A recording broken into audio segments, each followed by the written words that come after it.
Hi, I'm Ralph and I'd like to explain to you why it is important to not miss the forest for the trees. This video is about our joint research on our holistic approach for explaining missing answers over nested data.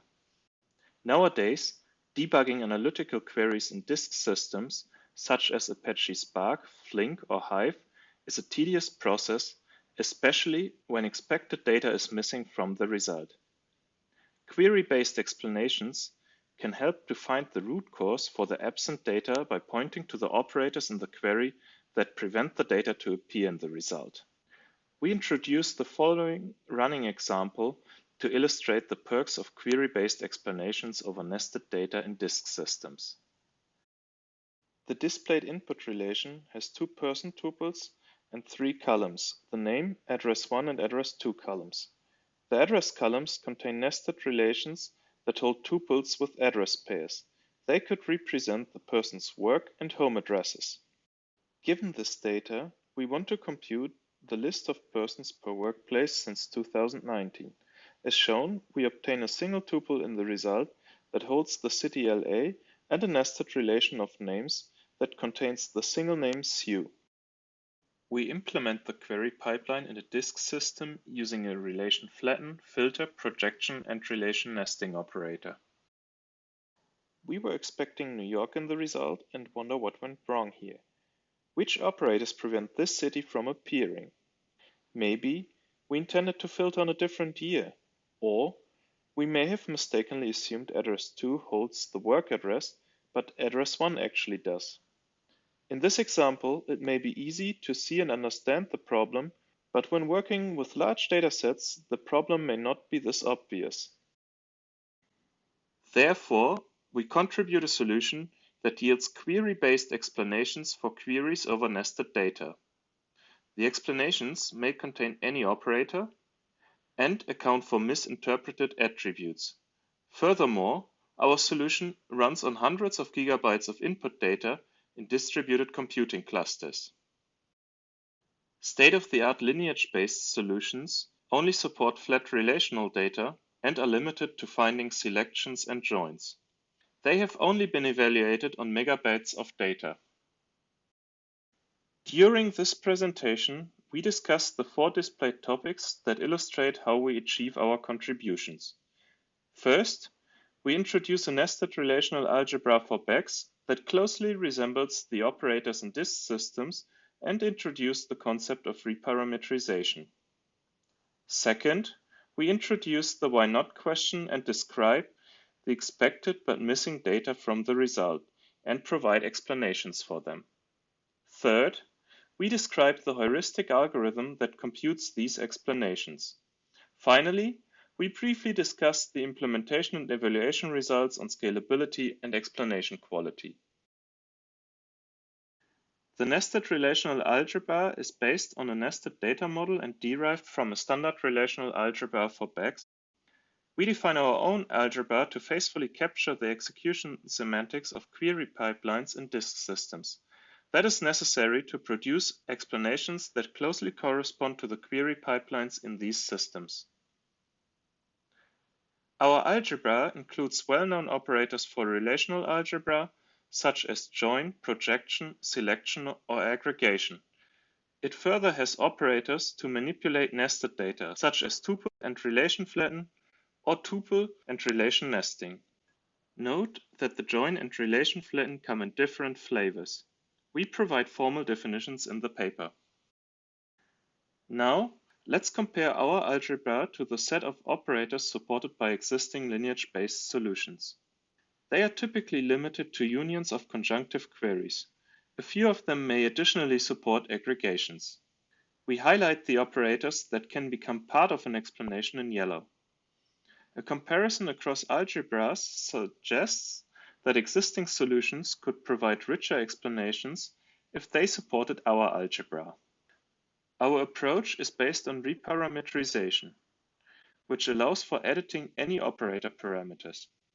Hence, our reparametrization-based explanation can yield all operators highlighted in blue. The comparison shows that our approach yields richer explanations for all 3 operator sets. To understand why our solution potentially finds the richer explanations, let us revisit the example to get a better understanding of lineage-based solutions and our reparameterization. In the shown example, the query developers define a why not question that describes the missing city New York in the result. Lineage-based solutions revert all schema manipulations on the missing city to identify compatibles in the input data, as highlighted in yellow. They trace these compatibles through the query pipeline to identify picky operators that remove compatibles. In our example, they find the highlighted filter because it removes the city New York from the output. The picky operators become the explanation. Our reparameterization-based solution extends this approach. It finds operators that need reparameterizations. Here, the filter needs to replace 2019 with 2018, for instance, to make the highlighted tuple in the input appear in the result. We move on to the next example. Here, we reparameterize the flatten operator in addition to the filter. We replace address 2 with address 1 to make at least one of the highlighted compatible tuples appear in the result and answer the why not question. The reparameterized operators become part of our explanations. To keep the number of explanations concise, they also consider the impact on the result data. Let us get a deeper understanding of the why not question and the explanations that we were just looking at. We start with the why not question that asks for New York in our example. In general, the why not question holds a why not tuple that describes the missing answer in the result. As shown here, the tuple tx holds the missing value New York in the city attribute. Generally speaking, the tuple must not be part of the result. It further has the same type as the tuples in the result and may hold placeholders to efficiently describe arbitrary data values. Given the why not question, we have a closer look at the query reparameterizations to understand reparameterization-based explanations in more detail. Recall that replacing the year 2019 with the value 2018 in the filter lets the city New York appear in the result. However, as a side effect, the city San Francisco also appears in the result. We call this reparameterization Q1 from here on. Further recall that additionally exchanging address 2 with address 1 in the flatten operator also answers the why not question. But the name Peter only shows up in the nested list of the city Los Angeles. This reparameterization is named Q2.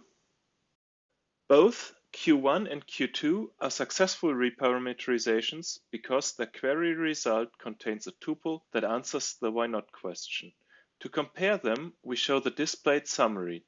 Q1 has a subset of the operators in Q2, and Q2 has fewer side effects.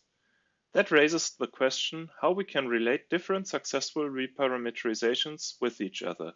We define a partial order to compare successful query reparameterizations. To prevent unnecessary operator repairs and changes to the query, we are only interested in those successful reparameterizations that reparameterize a minimal set of operators. At the same time, the reparameterizations should cause the least side effects on the result to avoid unintended modifications of the result. Thus, we apply the subset relationship to address the first condition and the tree added distance for unordered trees to address the second condition. We consider a successful reparameterization minimal if no other successful reparameterization exists that fulfills both conditions. In the example, no other successful reparameterizations exist that involve these operators and have fewer side effects. Hence, both Q1 and Q2 are minimal successful reparameterizations. The explanations are the set of operators corresponding to the minimal successful reparameterizations. Thus, explanation 1 corresponding to Q1 exclusively contains the filter, and explanation 2 corresponding to Q2 consists of the filter and the flatten operator. Since we have a common understanding of the explanations now, we sketch how our algorithm approximates them. Computing reparameterization-based explanations is NP-hard in the general case. Even if we reduce the set of operators to get polynomial time complexity, the computation does not scale to large datasets. Therefore, we propose a heuristic algorithm that approximates the explanations efficiently. In the naive approach, each possible reparameterization requires a query execution to verify that the why-not question is answered and to assess the side effects. That is why the algorithm needs to reduce related reparameterizations to a single set of possible reparameterizations. Furthermore, it has to evaluate all of the sets simultaneously during a single query execution to achieve acceptable performance. Schema alternatives represent these sets of reparameterizations. They replace attributes in the query with alternative attributes. We illustrate that on our running example.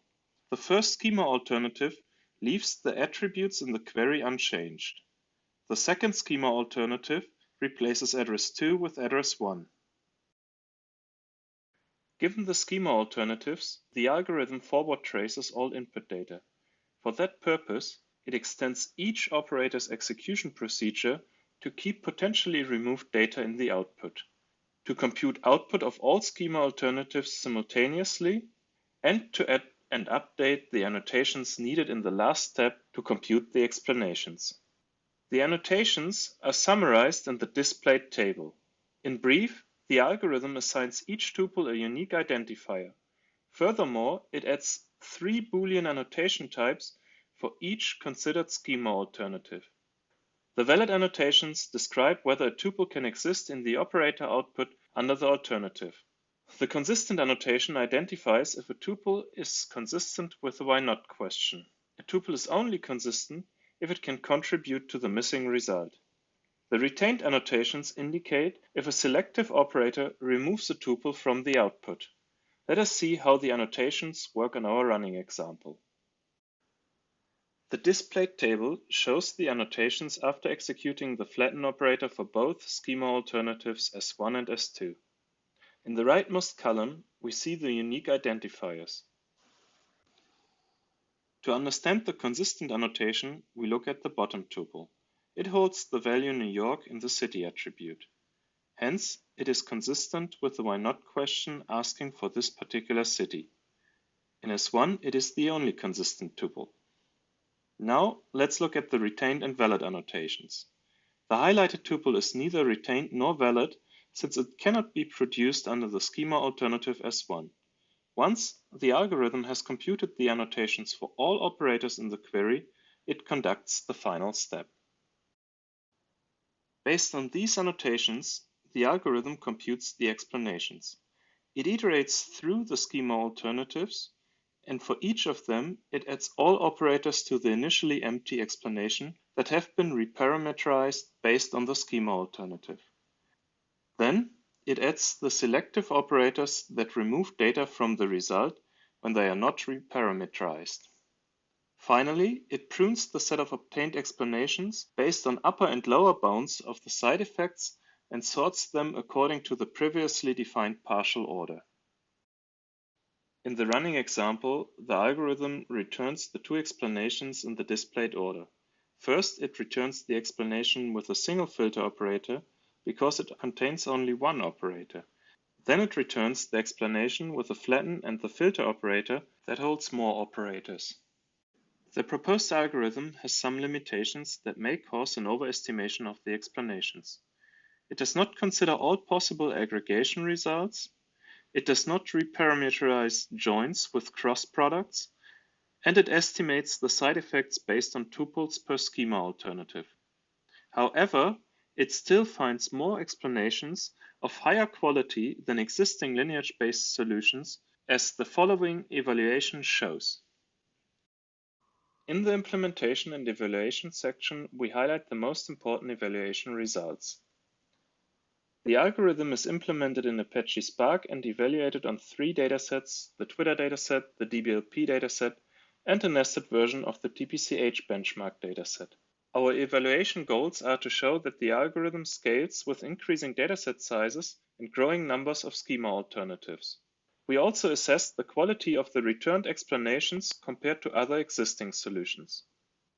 In this video, we only report selected results on the nested DBLP dataset for the quantitative evaluation.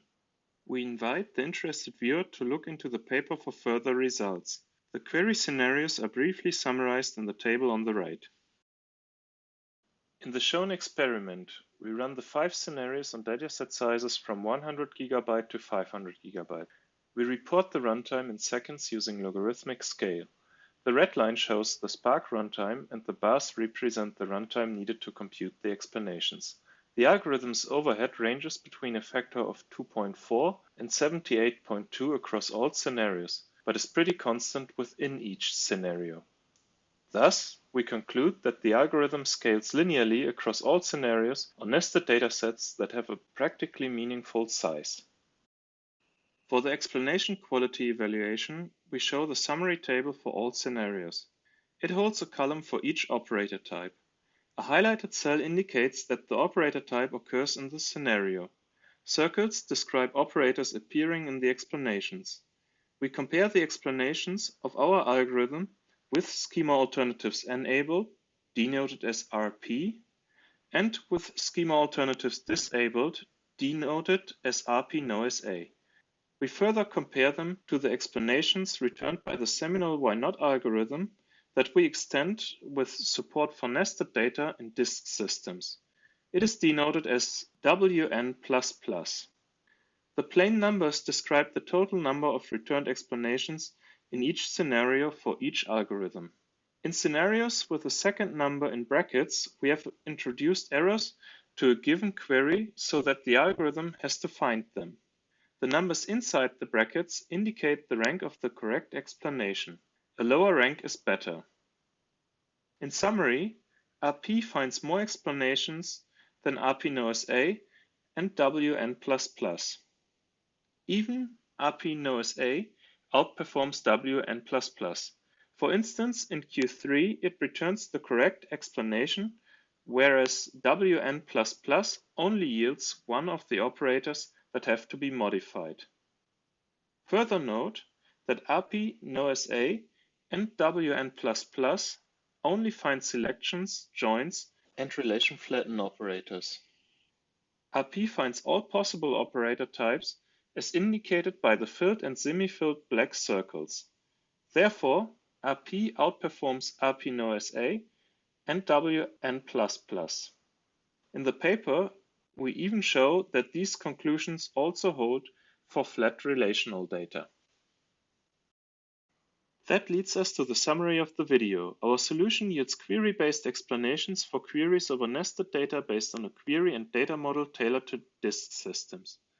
Its explanations may contain any reparameterizable operator, which is enabled by the novel reparameterization approach. Thanks to the schema alternatives, our solution accounts for misinterpreted attributes. The algorithm behind the solution scales on large datasets in distributed compute clusters. It is a heuristic algorithm for a generally NP-hard problem that instruments a single query to evaluate a large reparameterization space.